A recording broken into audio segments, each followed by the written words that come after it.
The error, "Can't open file for writing permission denied," generally occurs when the system cannot write to the specified file or directory due to insufficient permission. Suppose I want to open command prompt inside this path and try to write one file on this path, then I am getting error. I am opening command prompt here and then pasting down the code for writing and I am getting permission error as shown here. Cannot open RSA private for writing, permission denied. To fix this, follow these simple solution.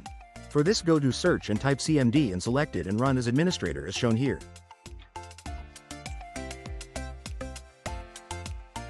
If you get the pop-up, then click on yes button. Now copy down the path you want to open command prompt. Then in command prompt type cd and inside double quotation paste down the path you have copied earlier. Now paste down the command you want to execute. Then press enter. You can see I am not getting any error and I am able to create private RSA file as shown here. In this way we fix permission denied issue while writing on the particular location.